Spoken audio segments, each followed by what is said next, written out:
In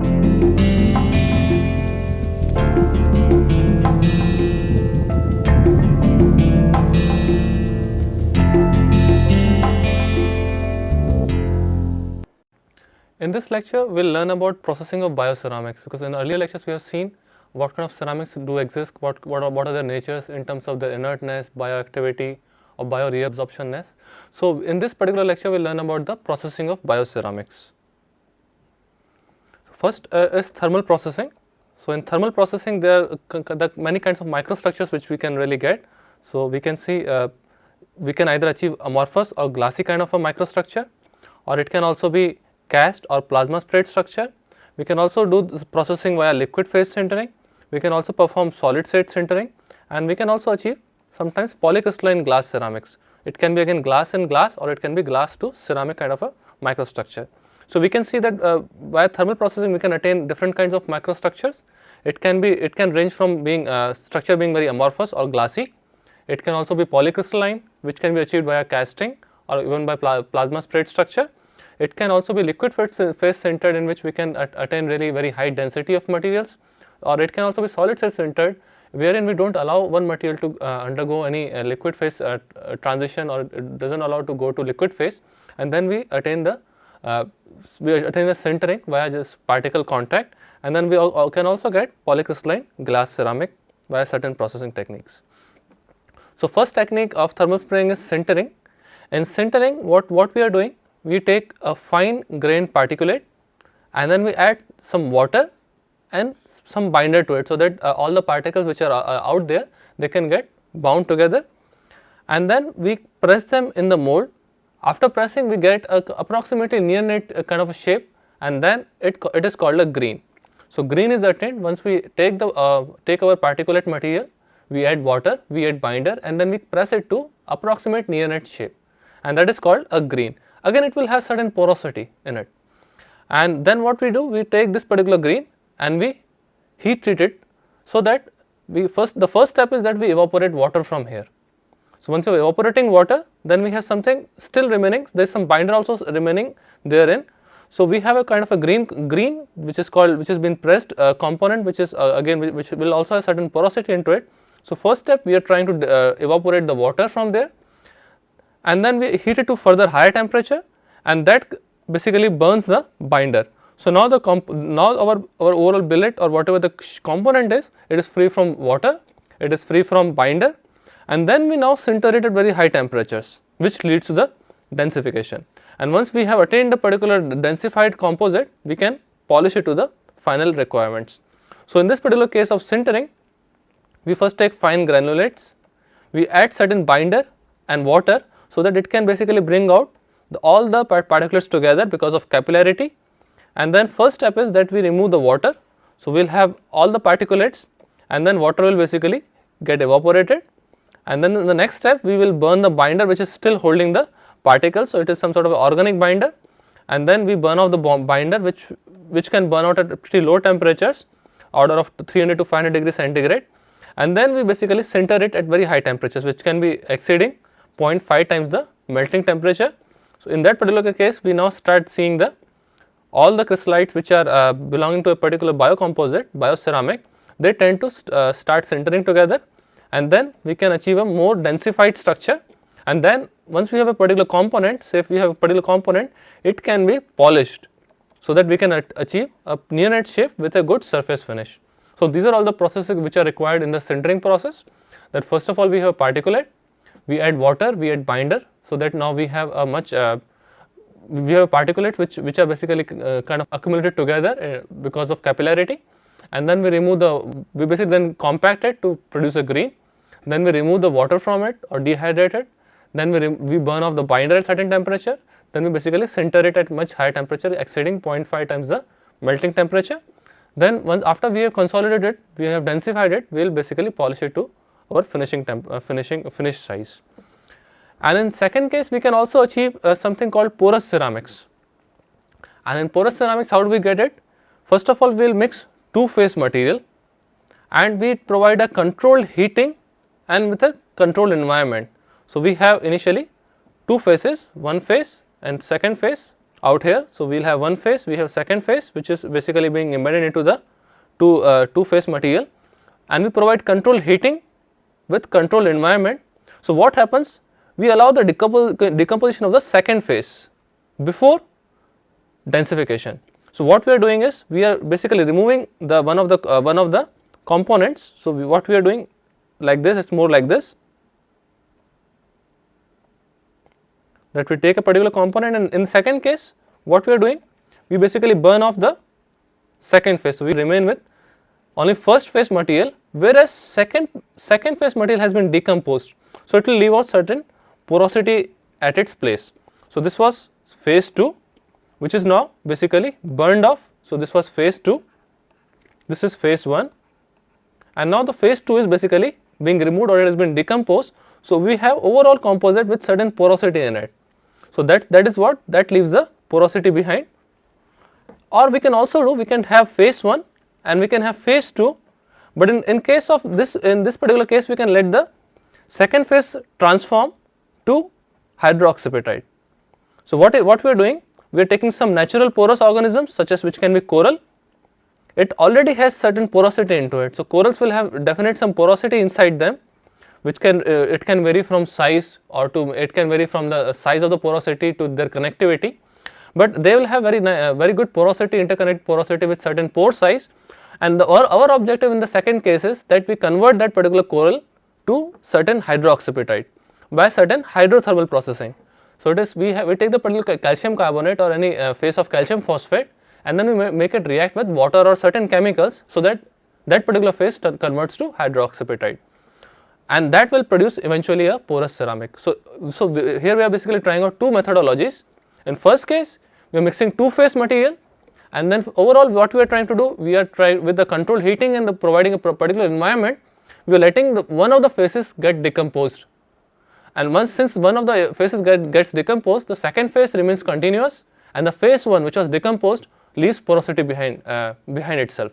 So, we are getting overall a controlled porosity which equals to the amount of phase 1 which is present, and then phase 2 forms a continuous network of the required implant. So, implant material. So, that is what we are doing in first case, and in second case we can take a porous organism itself, just which can be coral, and then basically we hydrothermally process it to hydroxyapatite to leave again a porous biocompatible material. And third process can also be casting, and in this particular case we can take silica, which is SiO2, and SiO2 is a network forming oxide. So, silicon oxide basically tends to form network with itself. So, it may not lead to a very ordered or crystalline structure, it will basically start forming networks. So, network means it will just link on to the other silicon oxide, and it will keep growing in that particular manner without any particular type of arrangement to it.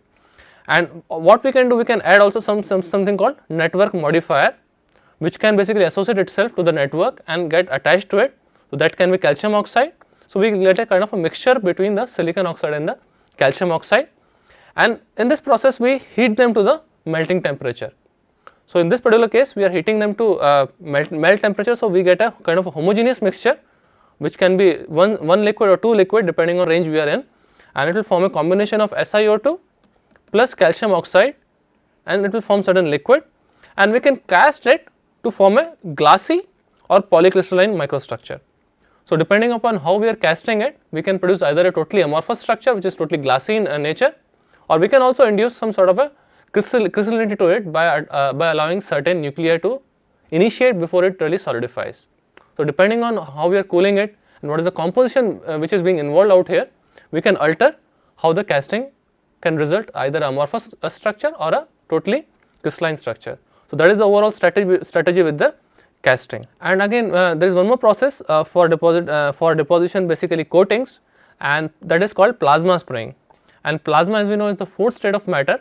Herein it is utilized to basically let the powders through it, and it will melt it, and it will accelerate the powder particles so that they get impacted onto a substrate, and it tends to form basically coatings, and it is most widely used coating deposition technique for depositing hydroxyapatite, and it tends to develop something called lamellar structure.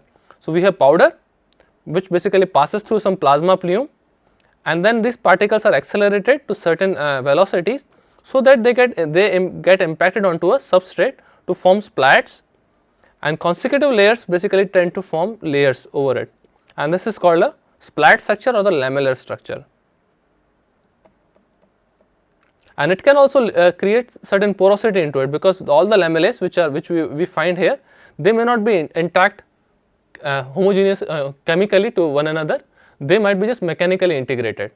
So it can also create porosity if we can define certain way what is the overall initial powder particle size which we are trying to utilize, or even the kind of stand of distance from the plasma plume to the substrate. So there are certain parameters which we can really control and play around to render it a certain porosity on the coating material.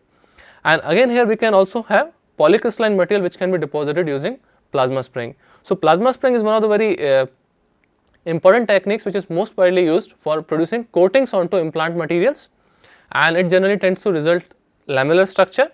It can also lead to producing some sort of a porosity onto the implant surface, because we can really control the powder size, we can control the heat basically by controlling the overall power which is being supplied to the plasma spraying unit, and that will eventually control the overall melting of the powder particles, and the impact of those powder particles onto the substrate will lead to the overall porosity in the microstructure. So in this particular manner, again we can control the cooling rate. So the cooling is typically very fast in plasma spraying, which is to the order of 10 to the power 6 kelvins per second.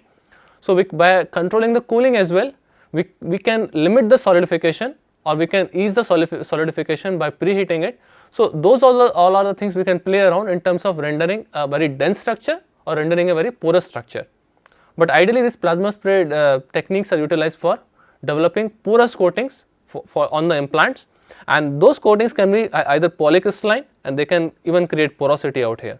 So that is the overall strategy behind using a plasma spraying for the coating deposition. As we had seen earlier, that we can also provide some casting to get a particular shape, and the problem with the casting is once we are trying to cool the particular material in equilibrium, we get a very coarse material, the grain structure becomes very coarse. Though we will get some equilibrium crystalline phases, but the problem will be it will lead to very large shrinkage cavity, and once you have large shrinkage cavity, once we have very coarse grains, it will make the material very weak, and once the material has gone very weak, it will basically yield to the environmental attack. So that is the problem, that is the reason we don't want to really go with casting structure all the time. Though it can produce a good amount of it, we can really get a very good shape, or very good shape can be cast from it, but the equilibrium cooling is not really preferable for the cast structures, because first of all it will have very coarse grains. It will once we are heating it to very high temperatures and we are letting it cool according to the phase diagram, so that all the phases which are in equilibrium, they tend to equilibrate, but that equilibration will lead to much more coarsening of the grain. Though we will get equilibrium phases which should be present out there, but it will holding it for such long time at such high temperatures will basically make the structure very coarse.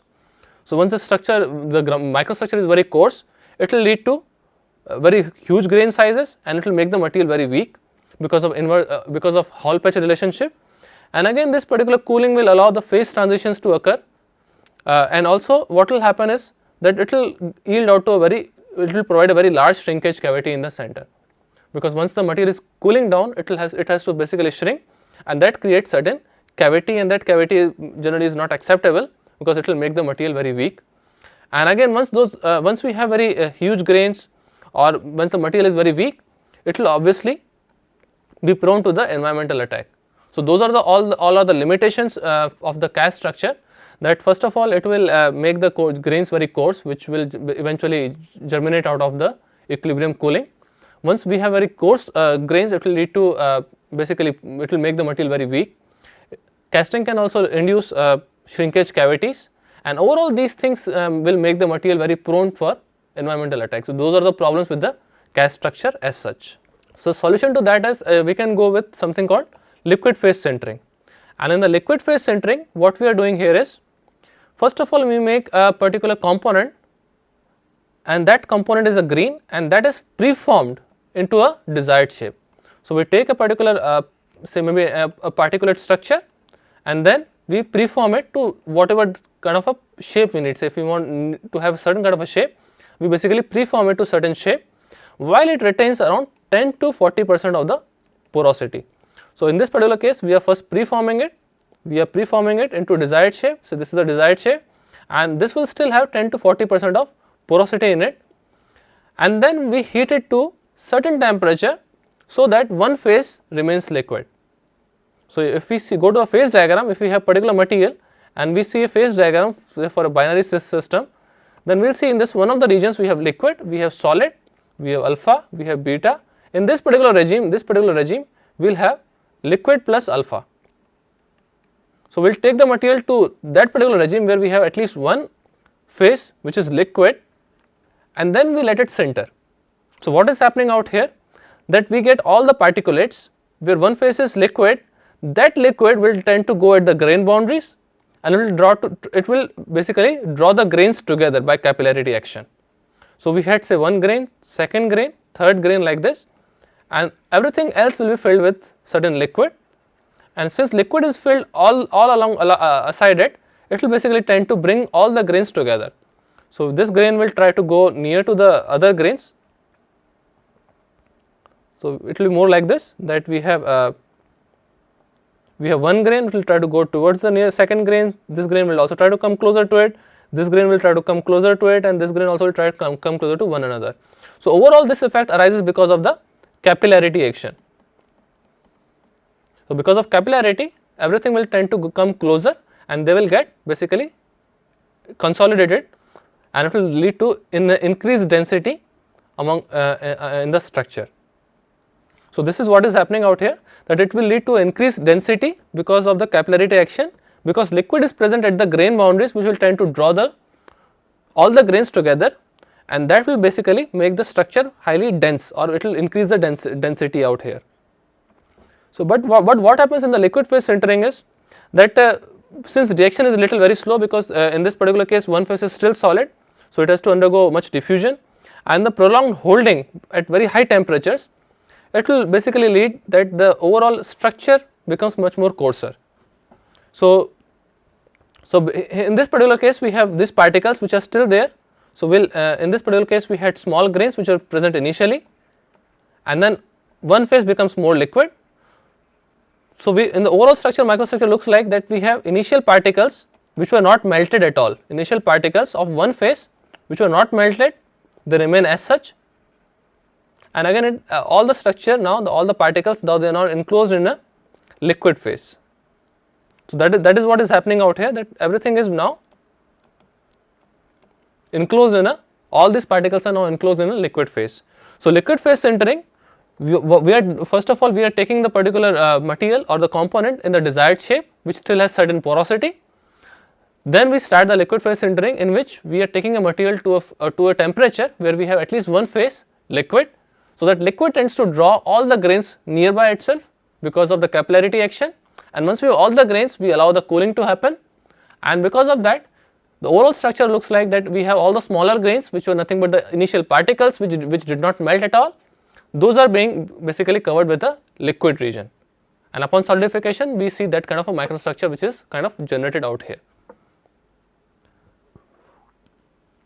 So what happens that now all the liquid which is surrounding the particles, that can basically crystallize either into fine grains, or it can also, if in case we have some network formers which are present in the liquid regime, and those network formers are generally silica, they can retain the glassy nature. So we had liquid which are surrounding a smaller finer particles, and if we have much more of network formers which are present in the liquid regime, they can retain that particular structure, they can remain amorphous. So it will retain the liquidous nature of itself, and it can basically be again amorphous, and that process can occur when the liquid phase is basically quenched. So we see that the overall microstructure looks more like this. We have all the grains which are basically scattered out here and there, and then over that we have something, all the liquid which is basically covering it, covering all the grains which have basically made the grains come much closer to one another. So all this is basically liquid, and all these are the particles or finer grains which were not melted, and during the processing all the particles, all the grains, they have tried to come closer to one another. So in this particular case, so we can see that all the particles, all the grains, they have tried to come closer to one another as much as they could. So what is happening out here is that they have come as closer as possible. So in this particular case, it has result densification. So we achieve the densification by the capillarity action because of the liquid which is surrounding the particles. It has tried to bring all the grains to one another, and what happens in the next stage is that then happens that all this liquid is basically being surrounding this all those grains or the particles which are unmelted. We can start seeing crystallization even in this regime, in the liquid regimes, or we can also see that the glassy nature or the liquid nature of this particular liquid remains as such. So from this liquid we can either get fine crystallites,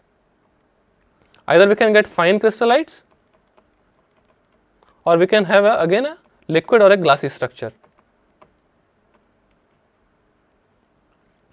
So that is what is happening in this liquid state sintering, that we are first of all we are heating it to a temperature where one of the phases is liquid, and then we are letting it cool, and depending on the cooling or kind of a composition of the liquid phase, we can allow the crystals to either nucleate, or we can also allow it to retain the liquid structure or the glassy structure at the room temperature. So that is what the overall microstructure comes out to be, that we have retention of the initial particles which were not melted or the grains which were not melted, which is again surrounded by a glassy phase or again a very fine crystallite phase, which basically develops from the liquid which was surrounding all those particles.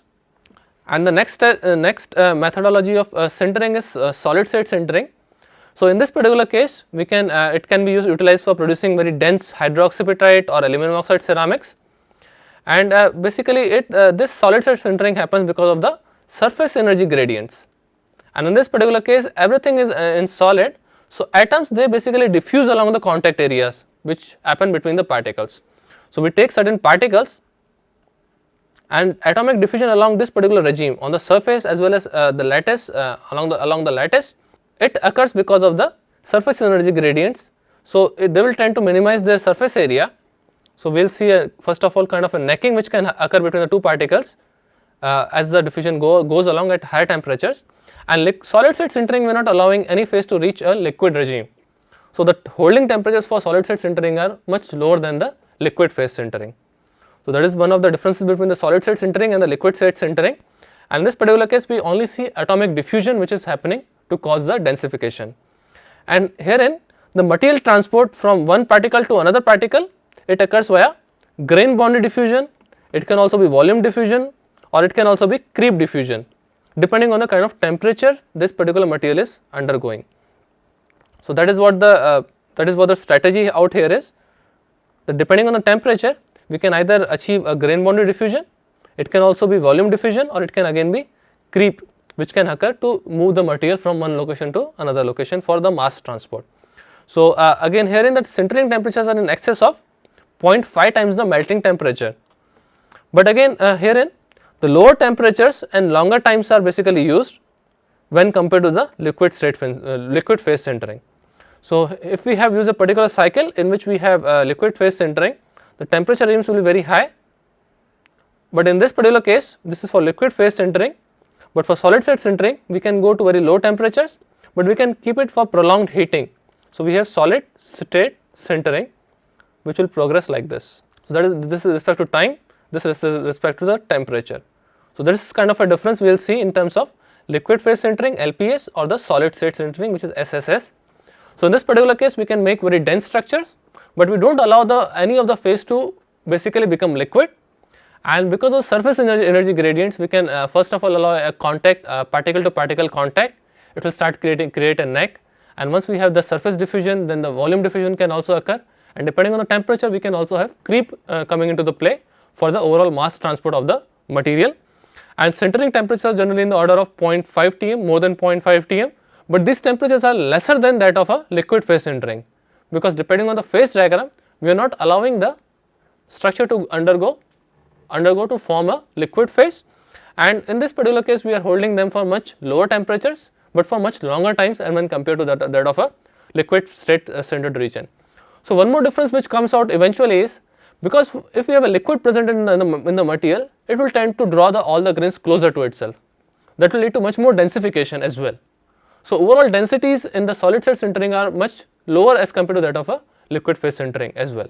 So that there are certain differences which can arise in solid state sintering and the liquid phase sintering.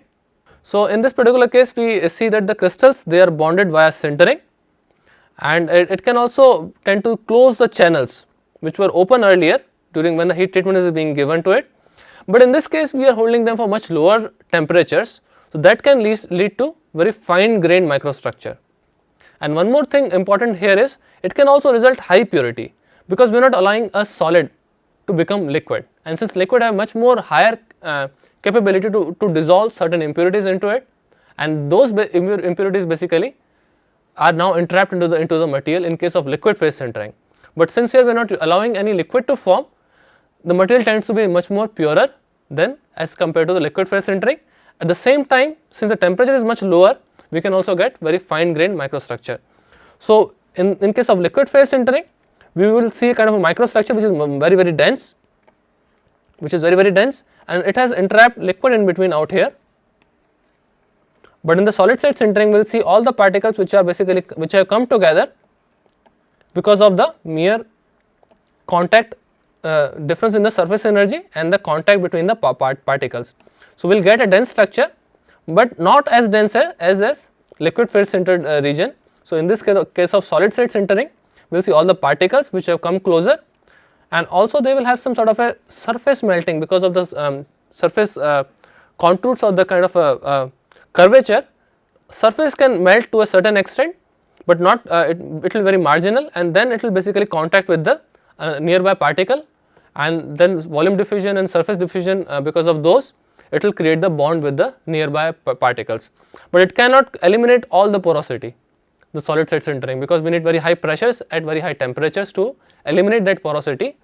So material has to deform, the material has to yield to be able to result that kind of a densification, which is so easily possible in the liquid phase sintered region, because for liquid it's very easy for them to flow through the channels, through the pores, to create that kind of a densification. So liquid tend to take all the empty spaces directly, but it becomes very difficult in case of solid state sintering. So that is all the difference between the microstructures of liquid phase sintered structure and the solid state sintered region. But SSS or the solid state sintered material, they tend to be much more purer, and they tend to be much more fine grained, because the temperatures are very low as compared to the liquid phase sintered structures.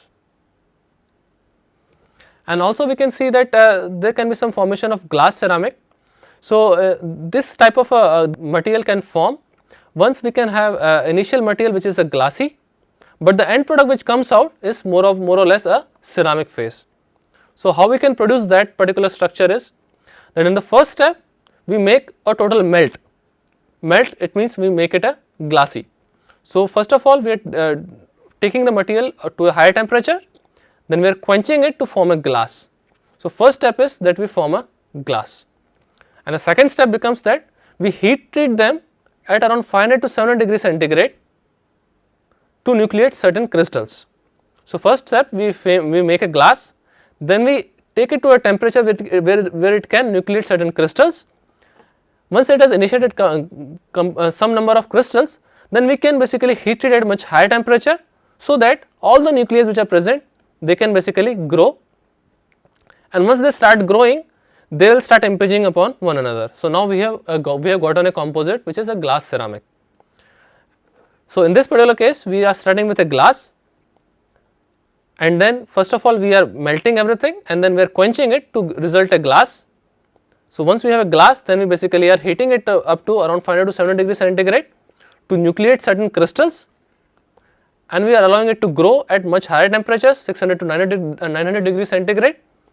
And once the crystals start growing, they will tend to impinge upon one another to form a ceramic.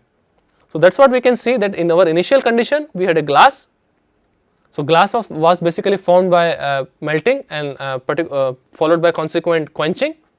Then we let the glass to start nucleating certain crystals. So we heat it up to maybe 500 to 700 degrees centigrade, so that nuclei can basically form, and those nuclei tend to become crystals, and then crystals start to become a little bigger grains. Once we again heat it to a much higher temperature, which can range from 600 to 900 degrees centigrade, and once enough nuclei are present, they will eventually grow to impinge upon one another to form a polycrystalline material, which is again nothing but a ceramic. So, in this particular case we can get a non-porous microstructure, and in this particular case we can get grains which are very fine. At the same time they are randomly oriented, because in this particular case we had a liquid and there was no particular location where the grains will basically nuclei, they tend to get nucleated at random locations, and that is the reason they are also randomly oriented as well. And then what we get, that the residual glassy matrix can also be present, because it might lead to that certain regimes they do not get chance to nucleate at all, and even raising them to very high temperatures we may not see any formation of any crystals or nuclei at those certain locations. So, we can also see retention of a glassy matrix in the microstructure. So, this can also result that we have some residual phases of glass inside the microstructure. Eventually we can also form glass in glass matrix as well, if we can find there is some phase separation which can occur at much higher temperature. So, let us go back to the phase diagram, that in the phase diagram if we have kind of two phase material. So, it can lead to formation of certain glassy phases or immiscibility gap between the materials. So, if we had say liquid 1 plus liquid 2, so in this case we had liquid 1 plus liquid 2, and if we are basically cooling it down from that particular location where we had liquid 1 and liquid 2. So, we can see that liquid 1 will tend to remain liquid 1, L2 will be able to remain liquid 2, because we will have basically if we can quench them at such faster rates that liquid 1 does not get time to equilibrate with liquid 2, and they do not really tend to form one homogeneous liquid. So, in that particular case we can get a glass in glass matrix as well, when we have a non-miscible liquid which can form at much higher temperature. But again this can lead to very complex microstructures, because if once we try to heat treat them or something like that, it can even lead to very complex microstructure. So, I will basically take a break here. We can see that we can have a variety of microstructure which can generate depending on the processing technique. So, we can either have a glassy kind of a structure, we can also have a kind of a cast structure, we can also have plasma sprayed structure, we can also have a kind of a solid state centered ceramic, we can also have liquid phase centered ceramic, or we can also have a kind of a polycrystalline matrix which can be again ceramic in glass, or it can be also in glass. So, there are various kind of microstructures which we can really attain just by varying the processing technique, and all these are basically thermal spraying techniques. So, depending on what kind of a structure we are looking at, whether it is glassy or whether it is a cast structure, whether it is a plasma sprayed structure, we have to play along with the temperature and time cycle of the processing, in which we can alter the various properties which can germinate out of the particular processing technique. So, in this particular case we can draw a kind of a time temperature graph. So, if we have time out here and we have temperature out here. So, in case of if you want to attain a glassy structure, we basically heat them to very high temperatures, much above the melting temperature. So, if we have a melting temperature somewhere here, we will take the particular material at very high temperatures and will basically quench it. So, that quenching will lead to retain the glassy phases, or the overall structure will remain amorphous. So, we will attain something called a glassy structure out here. And in second case we can also have a cast structure. So, cast structure also we basically take it to very high temperatures, we will put it in a mold and then we let it basically cool in the mold. So, that kind of a thing will it comes eventually via process via homogenization. So, we take it to high temperatures, let it homogenize for some time, and then basically we cool it down to room temperature. So, in this case of casting we can also get some sort of a microstructure, but the problem with casting is we can get very coarse grains, and once we have very coarse grains we can also get deterioration in the properties, all the mechanical properties. We can also see sometimes a shrinkage cavities, which will again deteriorate the properties of material and it will lead to the environmental degradation. And in third case we can also get something called a plasma sprayed structure. So, in this particular case we can see that the structure is much more polycrystalline in nature. So, in this particular case we are taking the powder particles, we are getting them heated through plasma, which is nothing but an ionized gas, and we let the particles flow through that particular plasma and they are accelerated to very high velocities, and while they are experiencing very high temperatures which can exceed even 10,000 Kelvin, they are basically impacting the substrate material, and depending on the powder size, depending on the power which we are utilizing for plasma spraying, we can attain different kind of porosities as well.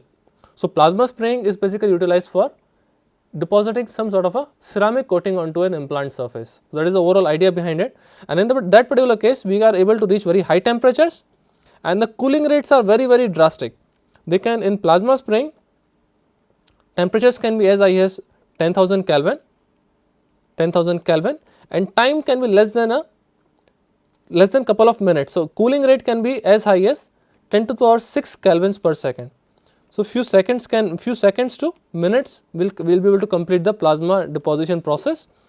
And coming on to third property, let us say a liquid phase sintering, we are taking the material to below the melting point, but at temperature where we can have formation of at least one phase which is liquid. So, we take it to a certain temperature which is again a liquid, and then we hold it for certain duration, and then we let it basically cool. So, this is liquid phase sintering, and in liquid phase sintering what is happening is we are allowing one phase to reach one phase to become solid, one phase to become liquid, and because of capillarity now that liquid tends to basically bring out or draw all the grains together, and that basically is consolidating the material. So, what we are seeing, we will have some locations or some grains which are unmelted, and those are now being clogged in by liquid phase, and that liquid phase again we can have, depending on the kind of composition, we can either get a crystallite matrix, or we can also get a glassy matrix depending on what kind of structure we want. So, if we cool it very rapidly, and if we have network formers such as silica, they can basically make the overall matrix very glassy in nature.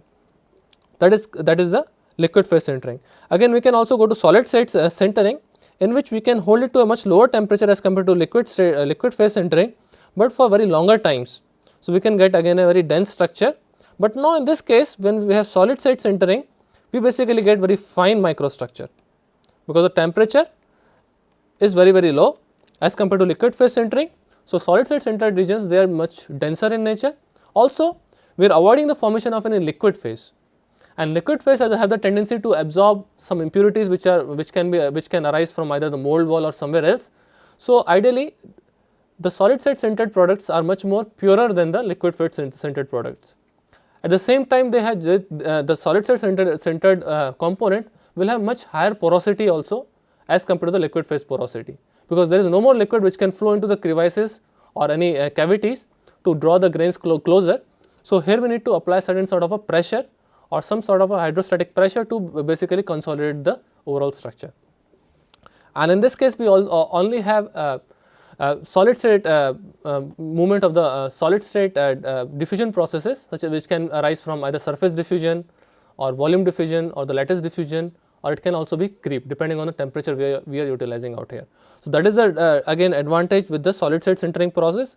So, sometimes even getting a porosity also becomes much more advantageous in case of solid state sintering, because we really need the porosity so that cells can come and they can attach themselves onto the particular porous surface. So, sometimes this solid state sintering is much more preferred technique to make a particular component. And finally, we can also make a particular material which can have much more of a ceramic in glass or glass in glass. So, we can have ceramic in glass, or we can also have glass in glass structure. So, coming to the first ceramic in glass, we can first of all we can quench the material. So, first of all we have a particular material, we take it to melting point, and then we basically quench it. So, once we quench it, we will get a glassy phase.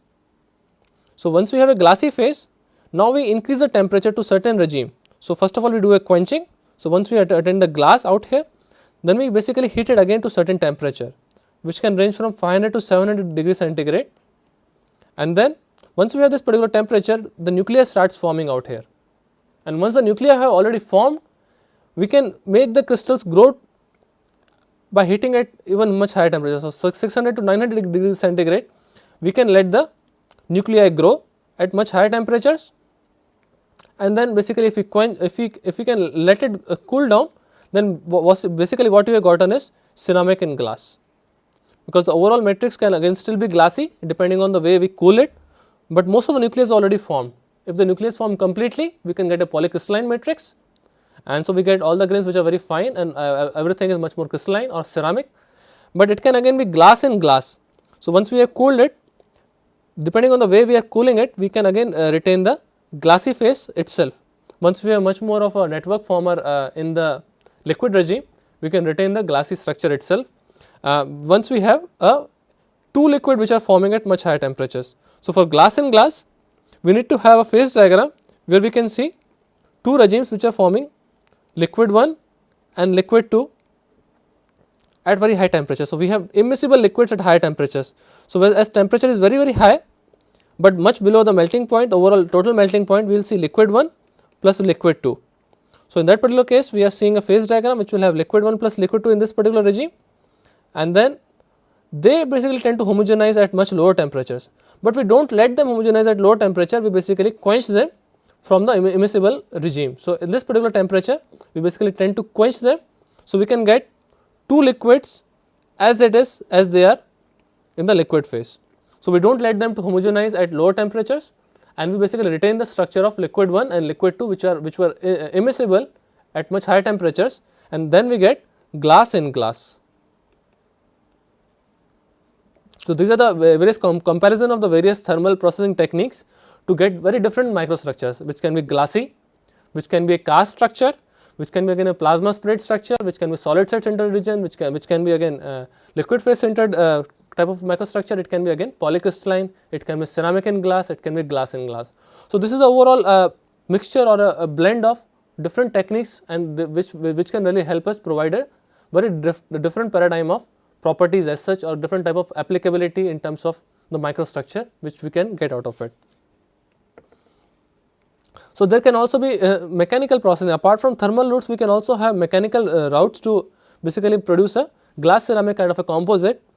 In this particular case, we take a ceramic powder and we take a glass mix, and then we basically compress them all together. So, we see all the powder particles which are basically thrown here and there, and then the glassy phase which basically flows over those particulates to form a matrix.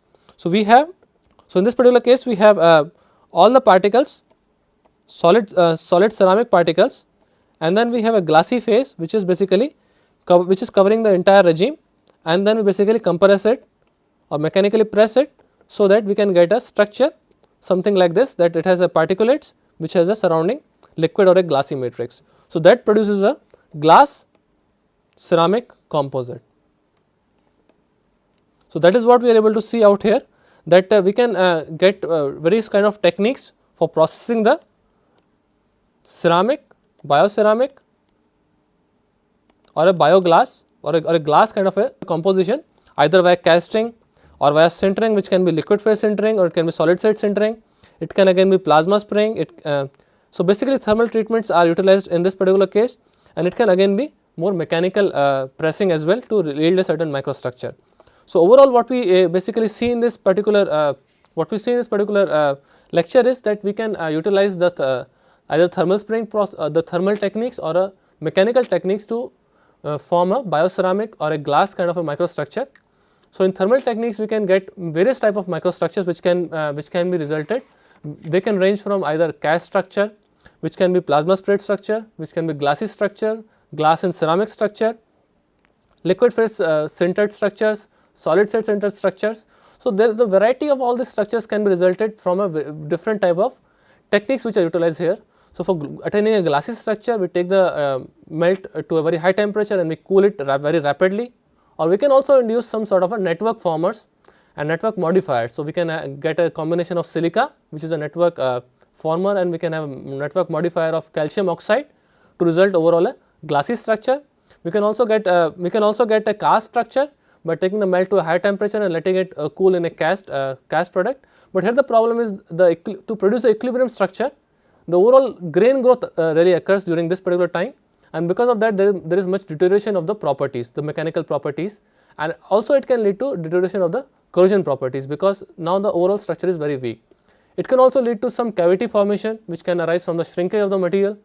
So, that is the problem with the cast structure. We can also go with the liquid phase centered structure, in which we take the temperature to such that we have one phase which forms a liquid, and second phase remains as such unmelted.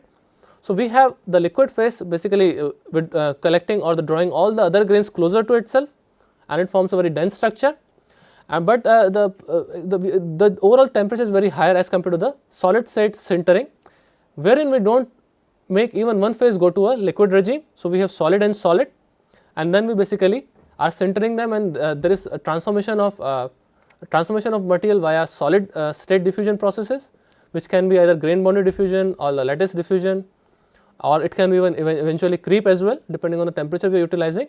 But herein we see that since everything is solid, there is no much impurity incorporation out here, because the liquid tends to attract or dissolve much more impurities. It can be in the gaseous form, it can be arising from the surface of the overall cavity. So, it can arise from there as well. So, in this solid state sintered structure, we can see the grains are much more finer, because here we are keeping the material to be much at lower temperatures as compared to the liquid phase sintered regime. And again, we can also process the material via plasma spraying, where we are taking the material to very high temperatures, and we have very high cooling rates. So, they basically form as splats or lamellae onto a substrate, implant substrate. So, we can get a polycrystalline matrix as well, or eventually we can also form something called glass and ceramic, ceramic and glass, or glass and glass kind of composites. So, here we first form a glass. So, in this particular case, we take the material to a very high temperature, we quench it so that we get a glass, and now we have to crystallize this particular glass to achieve ceramic in the glassy phase. So, we take it to higher temperatures, where we can maybe around 500 to 700 degrees centigrade, where we can let the crystallites get nucleated out here. Once they are nucleated, we can increase it to further higher temperatures, order of 700 to 900 degrees centigrade, wherein all these crystallites tend to grow, and once they are growing, they will start impinging on one another, and depending on cooling, we can either achieve a polycrystalline matrix, or we can also achieve a glassy matrix. So, that becomes a ceramic in glass. We can also get glass in glass by basically having a microstructure where we have two immiscible liquids at higher temperatures. So, we have liquid 1 and liquid 2, which are immiscible. Once we take them to lower temperatures, they tend to get miscible much at lower temperatures. But what we do, we take them to the temperature regime where we have liquid 1 plus liquid 2, and we cool it very rapidly. So, what happens that liquid 1 remains as such at the room temperature, liquid 2 also remains as such at the room temperature, and we get glass in glass matrix. Those are all the thermal techniques, and coming to the mechanical techniques, we can take a ceramic material and we can get a glassy phase. We just basically mechanically press them together. So, what we are getting eventually is we get solid particles which are ceramic, and those are basically being compressed via glassy matrix, because for the glassy phase it is easier for them to flow around and consolidate the overall material.